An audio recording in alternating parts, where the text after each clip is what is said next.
I need my glasses. Here we go. All right. Now, this week, if you weren't with us last week or the week before, we are in the middle of the prison letters. Paul wrote 3 books from prison.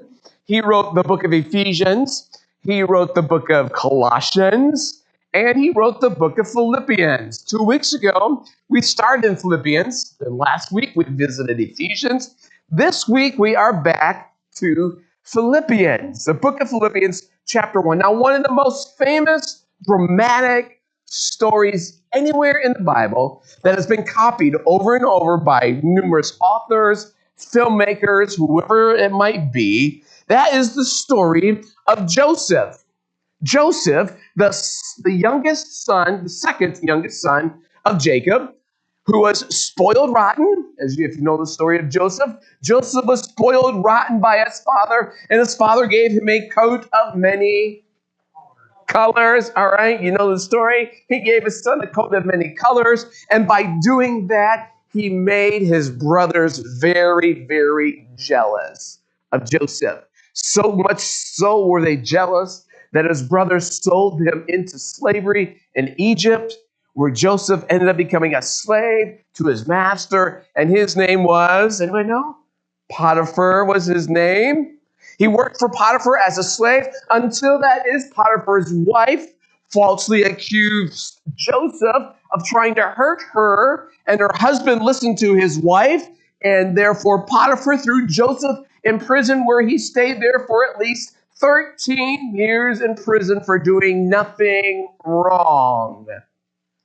After 13 years of Joseph being in prison, he was brought out miraculously almost to interpret the dreams that Pharaoh was having. And because Joseph was able to correctly interpret the dreams, Pharaoh put Joseph in charge of this massive project of trying to solve the famine that was coming. Joseph was put in charge of trying to solve the issue of the famine.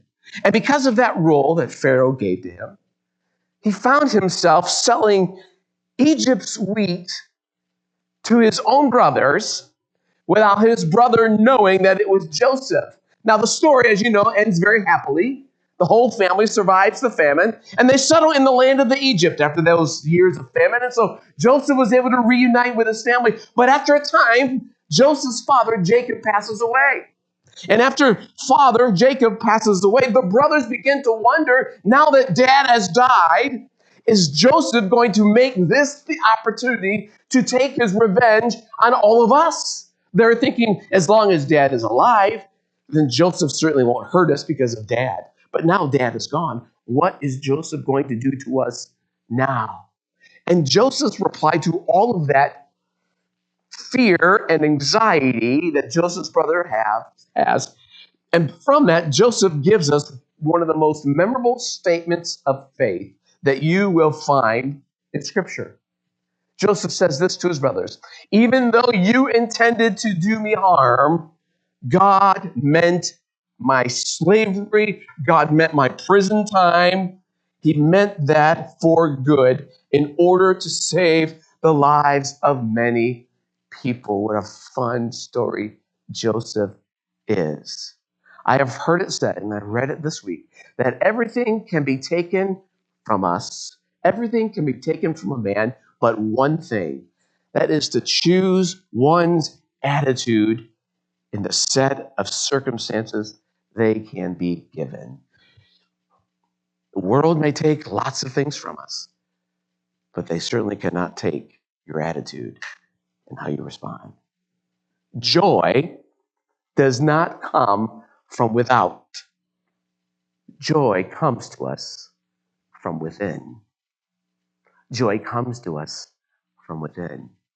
A life of calm, a positive attitude, a content spirit are not dependent upon the circumstances all around us, but rather they are a mindset.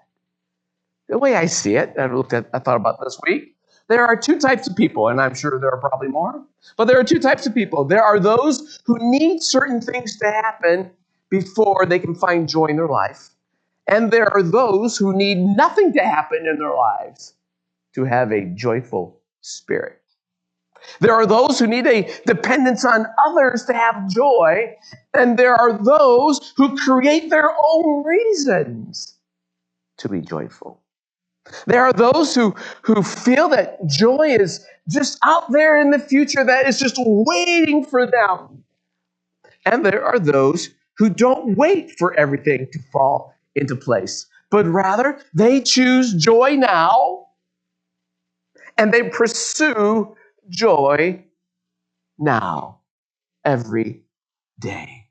Did you know that the Bible is not a self-help manual to stir up your inner power of positive thinking? Norman Van Vincent Peale, anybody remember Mr. Peale, right? The power, what was his famous book, Dr. Jim? The power of positive thinking.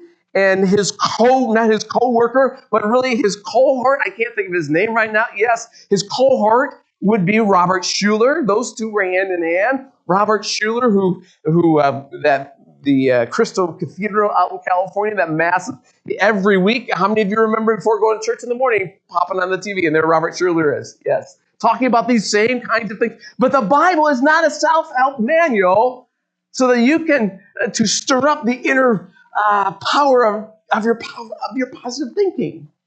Having a joyful outlook instead comes from the renewing of your mind by the Holy Spirit. This is a guidebook, but it's not a self-help manual. Joy, a joyful outlook, comes from the renewal of the mind in your heart through the Spirit. Now, our passage today in Philippians, Paul, what we're going to see, Paul embodies this decision that he has made. Paul is going to live a joyful life in spite of his troubling circumstances. Philippians chapter 1. We're going to begin in verse 12. Jordan's going to have it up there for me. Thank you, Jordan. It reads like this.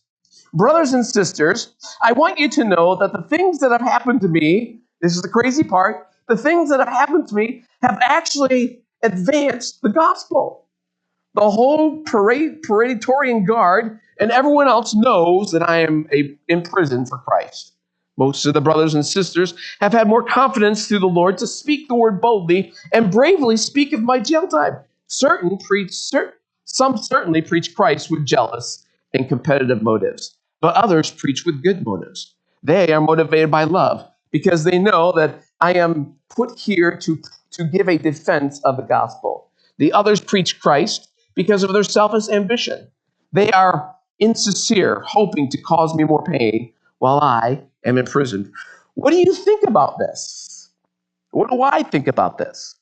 Just this, Paul says. Since Christ is proclaimed in every possible way, whether from dishonest or true motives, I am glad and I'll continue to be glad. I'm glad because I know that this will result in my release through your prayers and the help of the Spirit of Jesus Christ. It is my expectation and hope that I won't be put to shame in anything. Rather, I hope with daring courage that Christ's greatness will be seen in my body, and now, as always, whether I live or die. Because for me, living serves Christ, and even dying is better. There is no pouting. There is no woe is me from Paul. Rather than viewing his chains that he's in as intolerable barriers, Paul saw them as though he saw those chains as God appointed megaphones, really, to share the gospel with the Roman world. Because of Paul's imprisonment, because Paul was in prison, the good news of Jesus became more known throughout the Roman world. I don't know if you caught that. Because Paul was in prison, the gospel, the good news of Jesus, advanced. In other words, the gospel has broken into places that would have never have happened without Paul being arrested. With each changing of the guard, every day a new guard would come in, or every week a new guard would come in, and they would guard Paul. But with each guard that came in, with each changing of the guard, Paul saw it as an opportunity. As an opportunity. Oh, a new guard. I can share Jesus with this fella. The next guard who comes in, the next prison guard, I can share him with Jesus. While Paul was in prison, no question, the guards heard Paul pray and preach and write letters. They listened, those guards did, with others that they listened and talked with others, Paul did, and the other prisoners about the good news of Jesus, that's something new. You don't have to live where you're at, even if you're a Roman guard. But none of this advancement of the gospel could have happened if Paul had chosen hopelessness in this situation and not joy. The gospel does not get advanced. Nothing does happen in prison. None of that would happen if Paul said, oh, here I am in prison. I'm done. Paul chose joy. Instead of asking, why did this happen to me? Paul is asking, man, how can God benefit from this? Instead of saying, woe is me, Paul is saying, God, man, can you make something happen out of this terrible situation? Paul rejoiced in unfair circumstances. Have you rejoiced in any of your unfair circumstances this week? I don't know. Paul rejoiced in his unfair circumstances. And because he rejoiced in that, he was able to share the good news of Jesus. What Paul's enemy had intended to be a death blow to Paul's ministry, throw the man in jail, shut him up, that's it. What Paul's enemies intended as a death blow to Paul's ministry instead breathed new life into the church worldwide. Paul could see that God was using his difficult circumstances to do something bigger, that Paul was a part of a bigger picture, and I'm just a piece in that jail cell of brokenness. How will I respond? Which makes me wonder. It's why I said it this morning. It's why I started out this morning, which makes me wonder that if the words of Joseph way back then, I just have to wonder if it wasn't the words of Joseph that had been ringing in Paul's ears as Paul sat in jail with a smile on his face. I can hear Paul saying it now. As for you, Mr. Roman, Mr. Government, Mr. Those who are going to put me in jail. As for you, what you meant for evil, Paul's saying, God meant it for good. Other than being in prison, which was a huge roadblock, Paul being in prison was a huge problem. Was a huge roadblock that Paul tried to navigate through. Paul was also facing another challenge. Not only was the first challenge that he was in jail, but also when you're in jail, you have to realize that when you're in jail, there are things that you cannot control, right? He was facing another challenge. I can't control what happens out there, right? Because apparently, as we've read, if you could read a little bit more carefully, there were some people around there going around and they were talking about Jesus.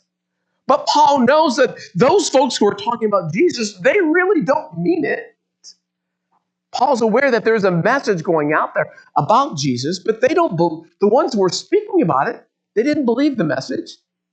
In fact, they were doing it just to make more trouble for Paul. Some have speculated that it might have been a rival Christian group, another faction of believers that was opposed, really, to Paul's view of the gospel. Imagine that.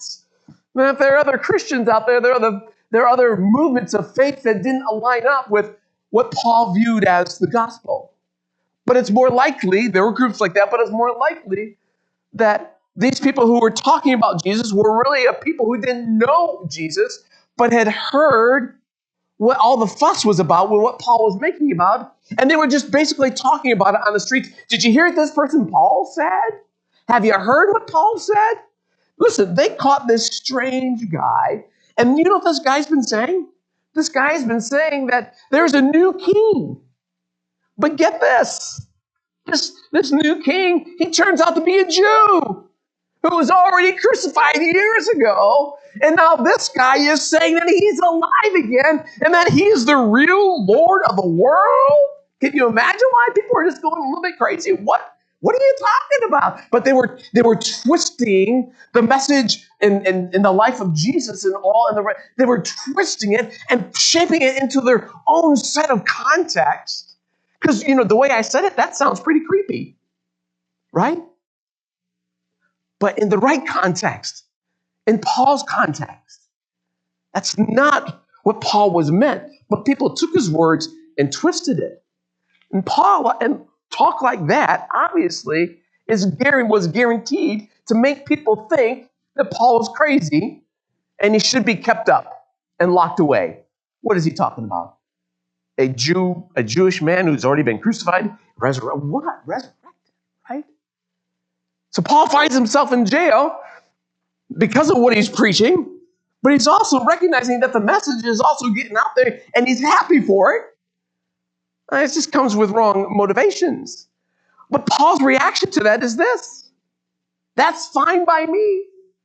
Paul doesn't care. As long as people are going around saying that Jesus is the true Lord, even if it's from me, then I don't care where it comes from. I love this. Paul is willing to call out what is wrong, and he's willing to call out what is right, and he doesn't matter what happened to him. It's why he's in prison. Paul, it makes no difference to him what will happen to him. Paul is going to speak Jesus in spite of every circumstance that there might be. Paul is going to speak Jesus over his family, over his friends, over those prison guards, over those other folks who were in prison with him. Paul, no matter what, was going to speak Jesus. And he tells us why. Verse 18. Jordan, you put that up for me to get it? Verse 18. Paul says this: since Christ is proclaimed in every possible way, whether from dishonest or true motives, I'm glad, and I'll continue to be glad. Verse 19. I'm glad because I know that this will result in my release through your prayers and the help of the Spirit of Jesus Christ. It is my expectation and hope that I won't be put to shame in anything. Rather, I hope with daring courage that Christ's greatness will be seen in my body, now as always, whether I live or whether I die. The secret to living well is the same as the secret to having joy. You must have Jesus at the center of your life, or you really won't find the joy that you think you're looking for. Because when Christ is at the center, not only does he replace anxiety and fear and insecurity with things like contentment, but he also impacts our perspective. And there are at least three ways that, with Christ being at the center of our lives, that should change our perspective. First, when Christ is centered, he changes our attitude in our circumstances. He changes our attitude toward our circumstances.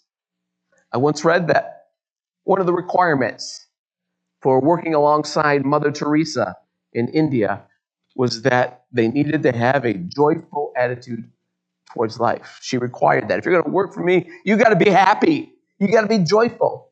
Because there's so much pain around us. We are surrounded by so much suffering. She recognized that it's going to take an inner joy that only God can give, to reach out to those in need, to wash the wounds of the hurting, to set them on the road to recovery. It takes an inner joy to be able to do that. Those who live with this internal, abiding joy discover now, because they have the joy of Jesus in their life, that they can now walk alongside others in their circumstances, because you know and I know what freedom truly looks like. Having joy can be transformational and changes our perspective. When Christ is the center, it changes our perspective. Second, when Christ is the center of our lives, he delivers us from the obsession of how other people view us. When Christ is the center of our lives, he delivers us from the obsession of what other people think about us. The more Jesus means to me, the less other people's opinions mean. The more Jesus means to me, the less I'm going to worry about, the less I'm going to care about how many friends or followers I have on social media. And I'll care less about how many likes that I get when there's something that I post. The older I get, and I'm not that old, I guess. I'm almost 56 old. I don't know what it is these days. But the older I get, right, from 30, the older I get, I got to tell you, the more I am less bothered about pleasing other people. Not because I care less about people, but because I care more about Christ. I care more about kingdom values. I care more about kingdom priorities and his pursuits for our life, his passions and his plans for me. I care more about what Jesus thinks about me than my neighbor. There, I said it. I love my spouse with my heart, soul, and mind. But even then, I care more about what Jesus thinks than even my spouse. And that is not a negative statement for all of us, right? When Jesus is the center, then we are not bothered with being obsessive with what people think about us in any kind of way. If I make Christ my center, then my obsessions with people seem to be less important than knowing the mind of Christ. Third, when Jesus is the center of our lives, he calms our fears about ourselves and about our futures. People, when they are worried and when they get stressed out, and you hear this a lot, oh, I might die, I'm going to die, right? I'm worried about death. Well, what if this does me in? What if this situation does me in? I can't handle this anymore. The circumstances are too much. The burden is the chains are too heavy. What if this does me in? What if the situation means that's it? Now, I don't mean to break it to you today, but unless you happen to be a part of that generation that is going to see the Lord return, there's no might about dying. We're going to die. You're going to die. So will I. Death has it all out for us. We've seen it this week. Death has it out for us. Now, for us, it may not be for years, thank goodness, or it may be too soon. You don't know. I don't know. And so the last thing I think we ought to be worrying about is about when you'll die. Instead, how about focusing on how you're going to live? Focusing on how we're going to live. Not this is one more day to the end.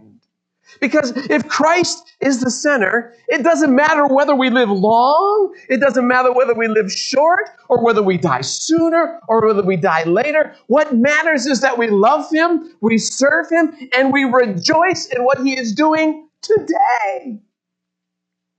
Jesus will take care of our tomorrows. So choose today to think more about focusing on Jesus rather than fretting about your own life and your own death.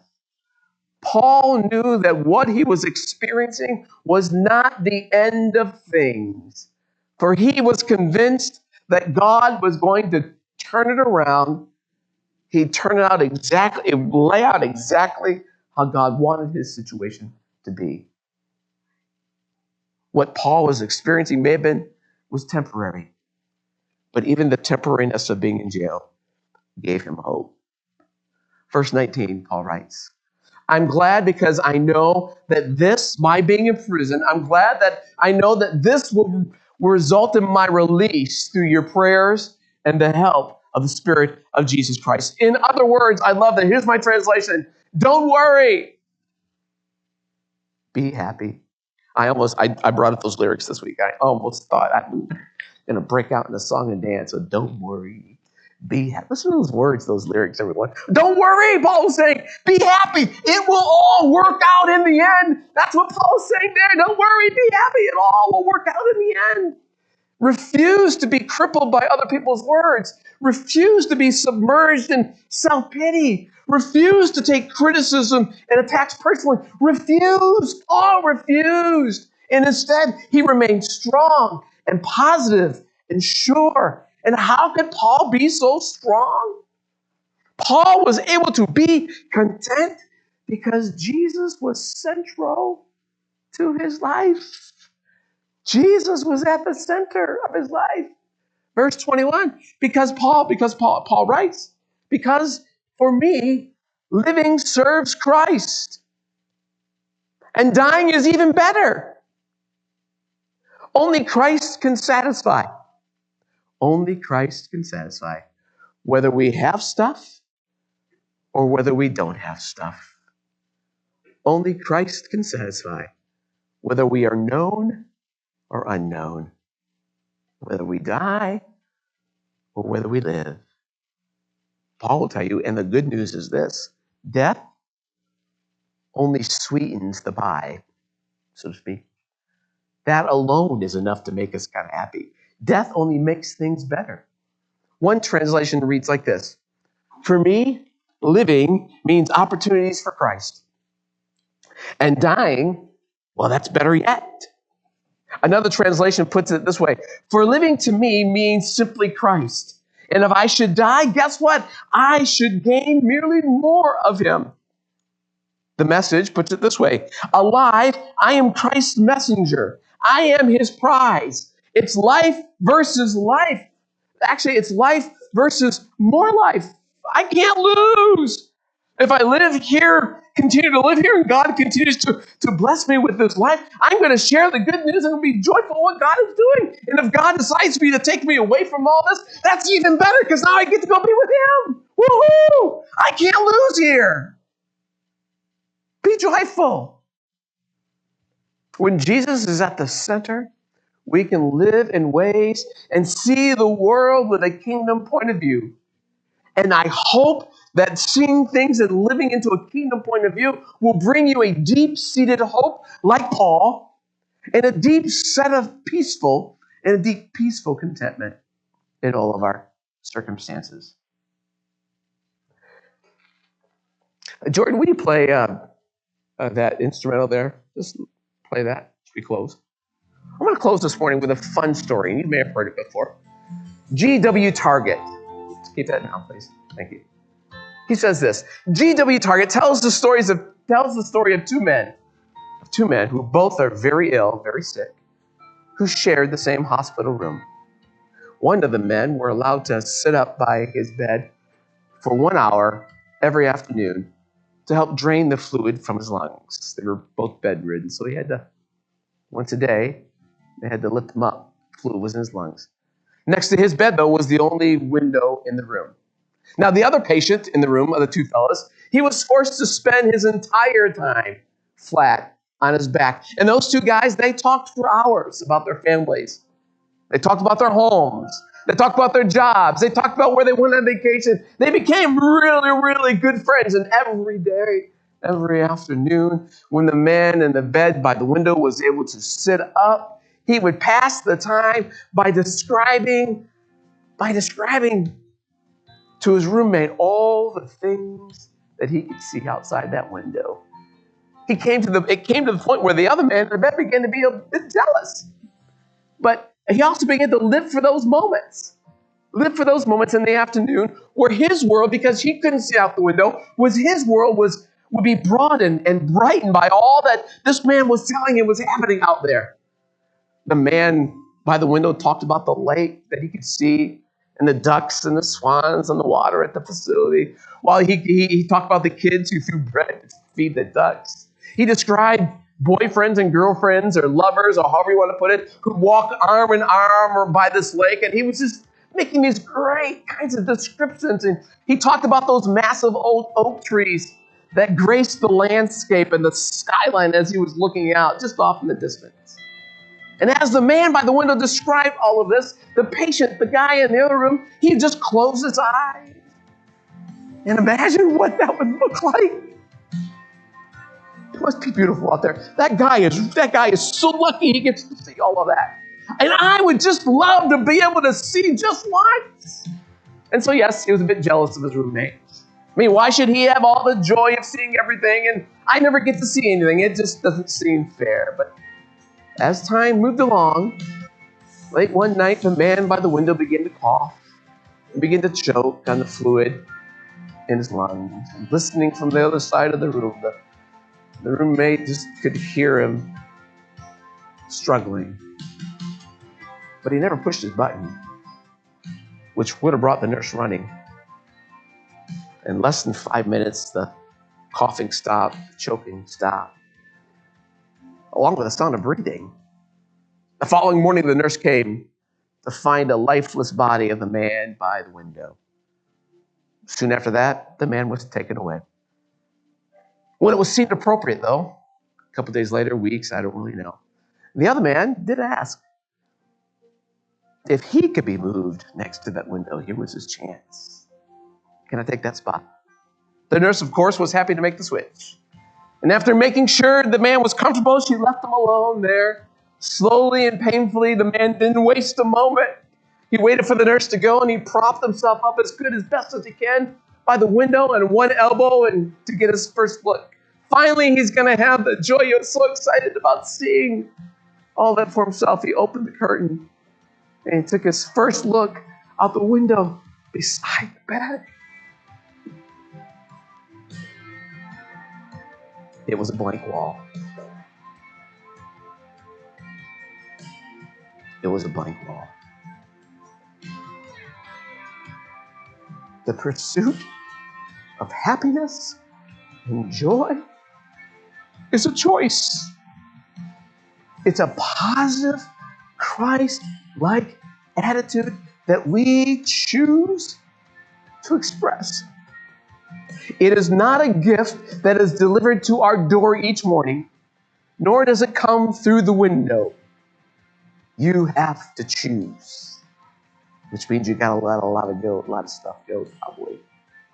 Maybe it means letting go of your habits, always looking at the negative. Maybe it's letting go of your need to fix everyone's unhappiness. Maybe it's you need to let go of your drive to compete and compare. Maybe you need to let go of those needless hang-ups that keep you from celebrating life. This morning, like Paul, choose joy. When he is at the center of your life, you will get a perspective that only you can see and the world can only hear about it. Whether there's a blank wall there or not, whether you're in prison or in chains or not, choose the attitude of joy. I've got the joy down in my heart. I've got the joy down in my heart. Down in my heart. Down in my heart. I've got the joy down in my heart. Down in my heart to stay. Philippians chapter 1, that is Paul's song today. When Jesus is the center, choose joy.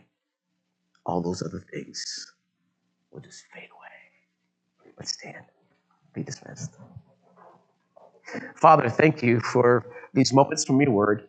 May we be folks who choose you, Father, to help find that inner joy, that inner strength, that when things are tough and things are going bad and circumstances have us wrapped up and we're too worried about what this person is saying, we're too worried about what this person thinks about me, Father, may we set all of those things aside and rest in the joy that you are going to take this ugliness, you're going to take these circumstances of my life, and Father, I know you are going to turn it into something good.